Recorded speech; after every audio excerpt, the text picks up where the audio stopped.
This is the 30-day Body Blitz dieting methods and techniques video. How many diets can you name? This is just a few from the top of my head. Cambridge diet, Weight Watchers, Slimming World, the low fat diet, paleo diet, South Beach diet, and believe it or not, there actually is a cookie diet. Don't believe me? Look it up on the internet. I don't recommend it though. So, this is what I believe. Single ingredient foods. So, putting together meals full of single ingredients. For example, chicken is chicken, broccoli is broccoli, pork is pork. Add them all together to create fantastic, healthy, nice, delicious meals. Only supplement if you need to. People take loads of supplements and there's no need for them. For example, if your protein levels are low, you may need to supplement with whey protein. Eat as many foods as possible. Don't restrict too many foods. Everything in moderation. There's no such thing as a bad food. If you want chocolate, if you have it in moderation, it's not going to kill you. Eat plenty of vegetables. The more vegetables, the better. And find out what works best for you. Everyone's individual. There's no best way. Everyone is different. So, I bet you heard this before. How many meals should you eat a day? The answer? Whatever fits your lifestyle best. 6 meals a day does not stoke the metabolic fire. That's a load of rubbish. It's just a surefire way to failure. I don't know about you, but I could never fit 6 meals into my day. 3 to 4 meals will be just fine. Even less it has to be. Breakfast, lunch, dinner, snacks, whatever suits you best. Before using advanced techniques, make sure you're not making these mistakes first. You're not training hard enough. Your intensity needs to be ramped up. Not weight training. You're just going to the gym and do cardio all day. Not enough protein. So you're only eating about 50 grams of protein a day. It's amazing how many people send me their food diaries and they're eating like 1 breasted chicken a day and they're not seeing the results that they deserve. Not enough vegetables. Vegetables should be filled on your plate with every meal. Drinking your calories. For example, going out, getting your Costas, your Starbucks, loads of cream in them, lattes, syrups, could add up to like 300 calories. Too higher calories, so you underestimate the amount of calories you're eating. Too lower calories, so your calories could be so low that your metabolism is shot. And weekend binges. So your good Monday to Friday, Saturday and Sunday you eat what you like. So all your hard work that you did during the week is completely wiped out. So, what advanced techniques can you use? There's calorie cycling, carbohydrate backloading, calorie cycling, intermittent fasting, ketogenic dieting, calorie counting, and calculating your macros. First up, one most of you have heard of, carbohydrate cycling. So, what is carbohydrate cycling? It's one of my favourite advanced methods. You use fruit and veg for most of your carb needs. You eat starchy carbs post-training, and starchy carbohydrates are low on rest days. What's the advantages of carb cycling? Well, it's great for body composition. It optimises your immune health, replaces glycogen levels, and it maximises your energy. Here's an example of a carb cycling meal plan. As you can see, carbs are consumed post-workout. Don't worry, you'll be getting the PDF so you can have a closer look at these. Also, here's a carb cycling example that I've used with an athlete. My mate Steve used this with great effect. As you can see from his before and afters, this plan worked particularly well. Carb cycling is all about finding your sweet spot.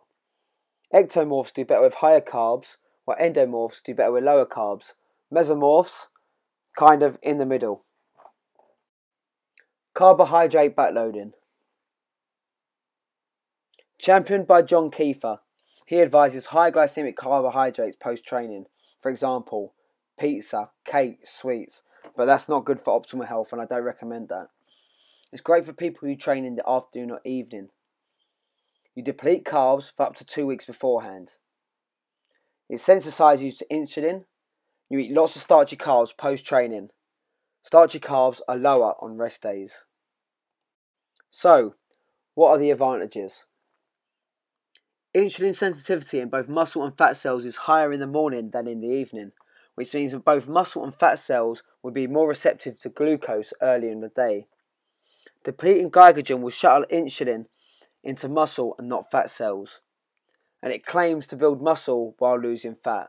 And I've used this technique a few times, and I can say this definitely works, but it also depends on the individual. Here's an example of carb backloading.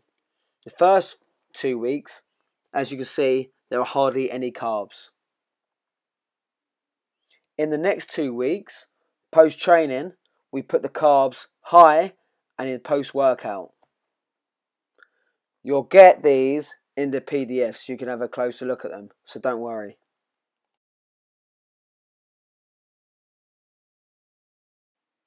This is one you're probably not as familiar with.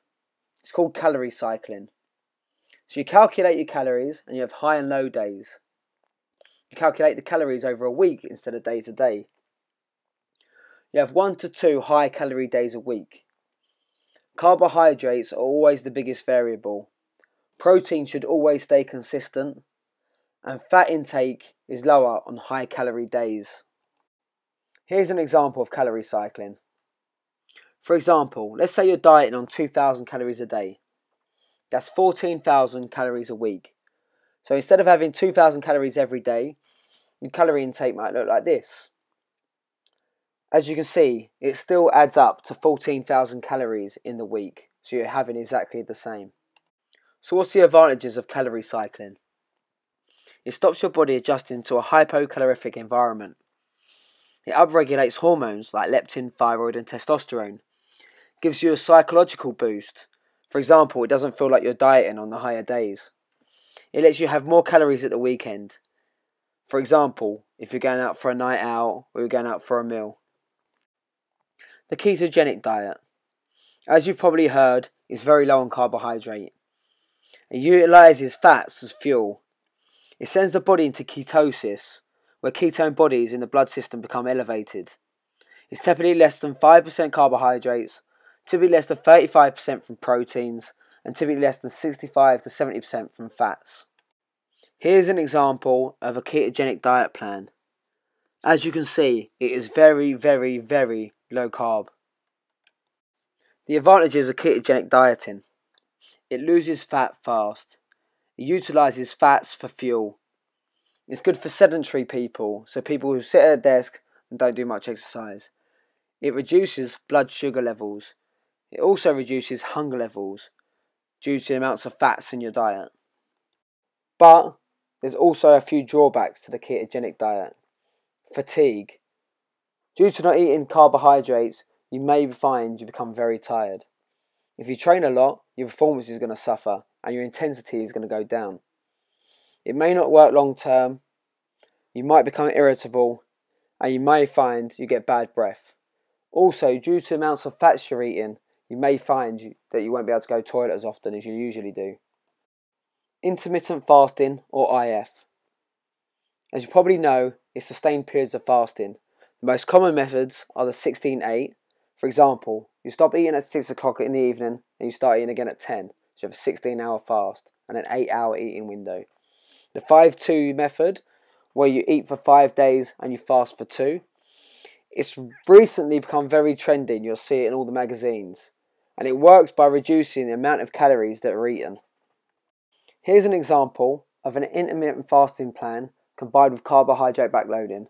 Sometimes you can mix and match advanced dieting techniques like IF with carb backloading or IF with carb cycling. So what's the advantages of IF? First of all, it's easy. Basically, all you have to do is not eat. It increases sensitivity to insulin. It's an easy way to cut calories, and it increases the ability to use your own energy stores. So basically, using fat for fuel. It turns your muscles into glucose sponges when you're training fasted. It's really good for stubborn fat loss, and it's really good for sedentary or elderly people. Saying that, I have only ever in 10 years put 2 people on an intermittent fasting protocol. Who it isn't good for? Highly stressed people. So people who are very highly strung and have highly stressed jobs. Ectomorphs. People who have a high training volume, so you train for more than 3 hours a week. It's not good for women due to high stress caused by their emotions. And please remember, you are not a unique snowflake. So if you do train lots and you are highly stressed, this is not for you.